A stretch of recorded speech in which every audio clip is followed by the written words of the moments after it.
हमारे बोल लिए थे। श्री अफजल अंसारी जी।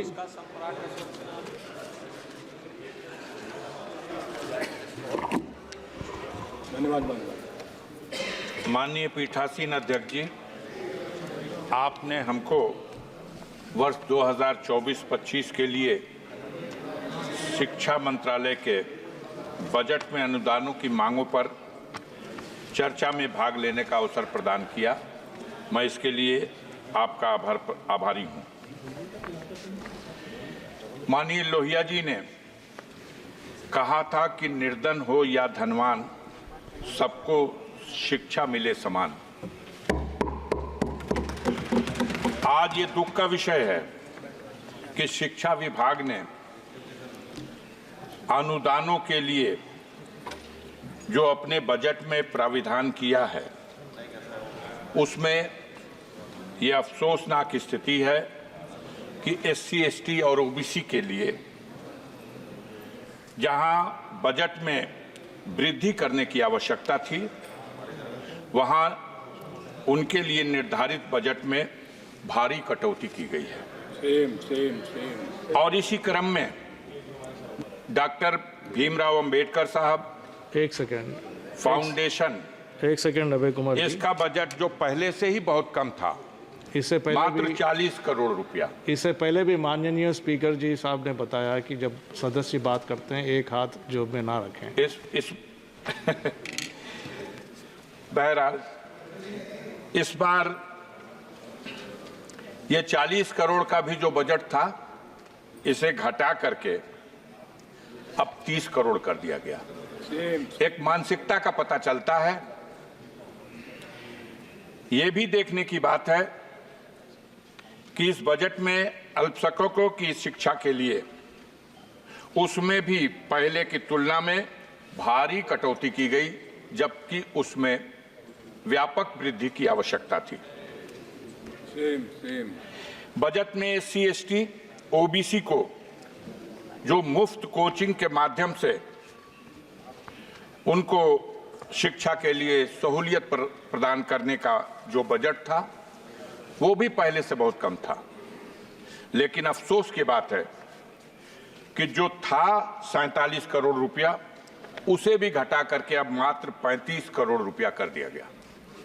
इस प्रकार अगर देखा जाए तो टॉप क्लास की एजुकेशन के क्षेत्र में भी SC, ST के लिए जो पहले 111 करोड़ रुपए का बजट में प्राविधान था, अब उसमें भी बड़ी कटौती कर दी गई है। मानवर, आपके माध्यम से हम दो पंक्ति की इस कविता के साथ अपना भाव, अपना विचार सदन में रखना चाहते हैं कि देवता मेरे आंगन में उतरेंगे कब, जिंदगी भर यही सोचता रह गया, और मेरे बच्चों ने उस चांद को छू लिया, जिंदगी भर जिसे पूछता रह गया।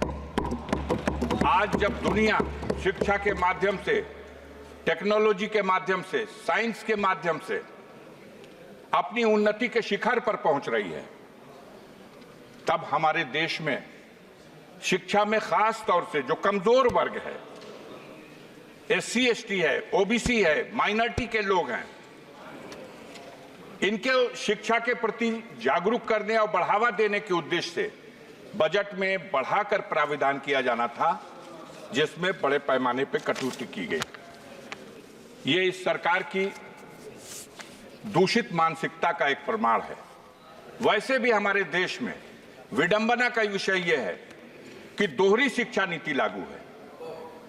एक तरफ वो शिक्षा जो सरकारी स्कूलों के माध्यम से गांव में रहने वाले गरीबों के लिए उपलब्ध है, जहां आज भी हाथ में कटोरा और पीठ पर बोरा गरीब किसान का बच्चा स्कूलों में जाता है तो क से कबूतर, ख से खरहा और ग से गधा पढ़ाया जाता है।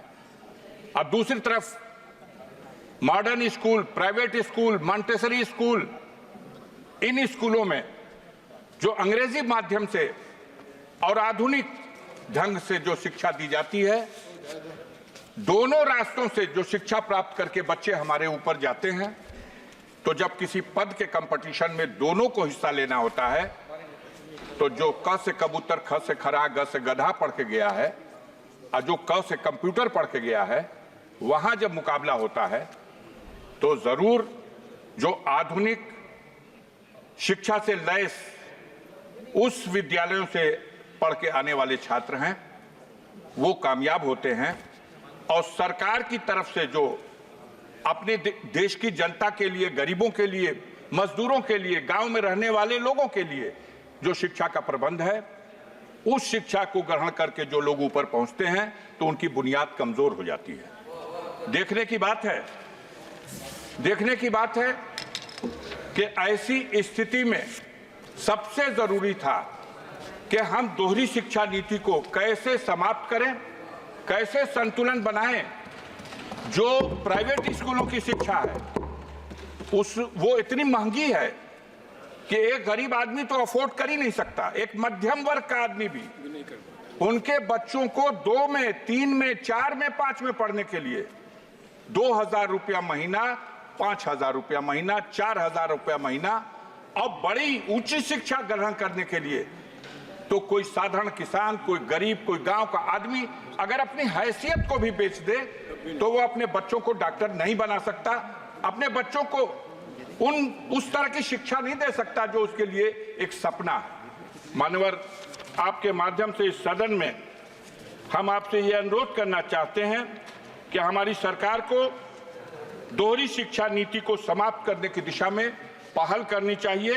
और सरकार का ये बजट जिसमें अनुदानों के लिए जो प्राविधान किया गया, इसमें जो SC, ST और OBC और माइनॉरिटी के लोगों को जो सहूलतें पहले से फराहम की जाती रही हैं, उनको शिक्षा के क्षेत्र में बढ़ावा देने के लिए उसमें कटौती किए जाने से यह साबित होता है कि आप दोहरी शिक्षा नीति को बढ़ावा देने का प्रयास कर रहे हैं।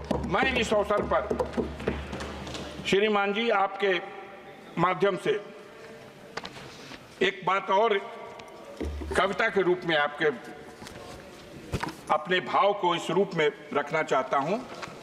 अभी बात नहीं समझ में आ रही, अभी बोल रहे थे एक सज्जन, तो वो 1 मिनट में शिक्षा की बात कर रहे थे और दूसरी तरफ सागर में चले जा रहे थे। तो सागर और शिक्षा बात समझ में नहीं आ रही। मैं आपके माध्यम से कहना चाहता हूं कि पत्थर के जिगर वालों, गम में वो रवानी है, खुद राह बना लेगा बहता हुआ पानी।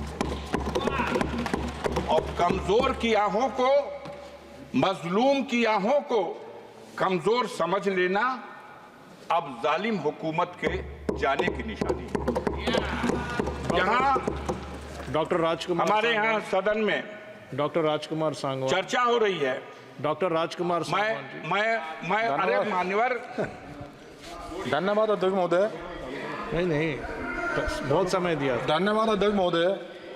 मुझे शिक्षा मंत्रालय के बजट की अनुदानों पर चर्चा में बोलने का अवसर दिया। माननीय अध्यक्ष महोदय,